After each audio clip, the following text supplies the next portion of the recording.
Oh, there we go. Let me get the right. There we go. So we're going to use the side-side angle setup again, because if you've noticed, we've got a side, we've got a side, and we've got an angle that corresponds to one of the sides. So this is an ambiguous case.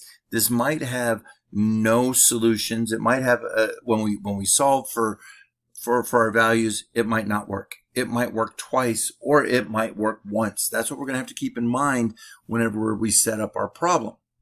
Well, how do we know? Well, because look, I've got a big A, I've got a little a, and I've got a little c.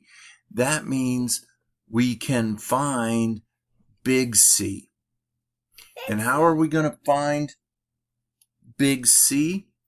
Well, we're going to say the sine of A over little a equals the sine of big C over little c. So when I plug in, we're going to have the sine of 43.5 over the length of side A, 10.7. That equals the sine of angle C. I have no idea what that is. And that's going to be over the length of little c. Now, whenever we get a sine, when we're finding our unknown angles using the law of cosines like this, instead of just adding up and subtracting from 180, this is an example of an ambiguous case. This means it might not work at all, or it might work twice. It might work once. In this case, we're going to see why it only works once. So let's go ahead and get sine C by itself. So we're going to say 10.7 times the sine of C equals 7.2 times the sine of 43.5. Divide both sides by 10.7. So the sine of big C equals 7.2 times the sine of 43.5 over 10.7. We want to see if this works because I have sine, because we're finding the angle measure through sine. Let's just double check that this decimal is going to be 1 or less. So I'm going to plug this into my calculator, and we get that the sine of C is 0.463191.864. Hey, we see it's less than 1, so we know C is going to be an angle inside a triangle. So to find angle C, I'm going to take the arc sine of this side. So we're going to find out that angle C is about 27.6 degrees. So that is one of my C's. So the question becomes, is there a second C? Is there a C2? Well, to find out if C2 exists, C2 exists when we do 180 minus 27.6. So potentially C2 could be 152.4.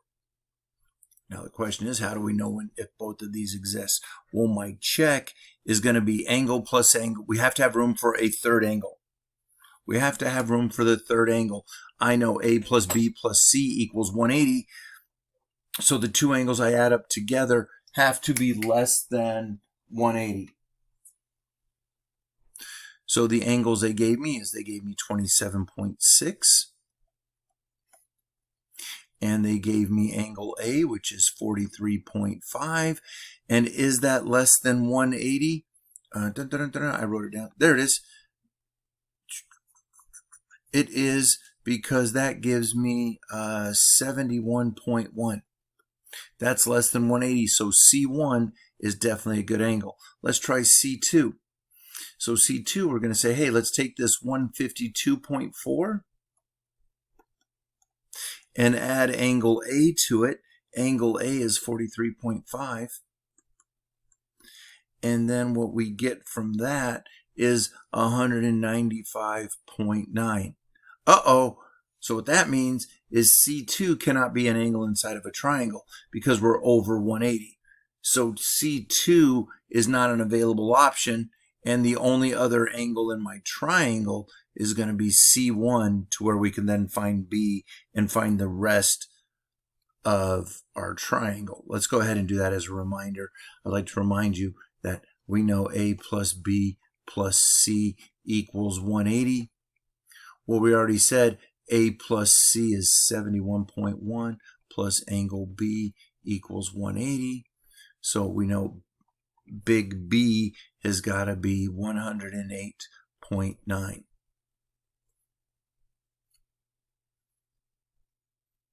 Now that I know big B, let's find little b. The two letters that they gave me both parts of, they gave me big A and they gave me little a, so I'm going to use both of these, and that will let me find, I now know big B, 108.9, and that'll let me find little b. So little b times the sine of 43.5 equals 10.7 times the sine of 108.9. B is going to be 10.7 times the sine of 108.9 divided by the sine of 43.5, and we find out that B is about 14.7 inches long. And now I have all 6 parts of the triangle: capital A, capital B, capital C, little c. All right, that wasn't so bad. The hardest part when you're doing your ambiguous cases is to remember to check if the triangle exists, and you know that you got an ambiguous case when you're solving for sine of A, B, or C, because if that's where your variable is with the sine, you need to double check that that triangle actually exists, or else we would just find the missing angles by adding up and subtracting from 180. Alrighty, so if you have any questions for me, please jot them down, come in, ask them. I'll be glad to answer them, and I will see you when I see you.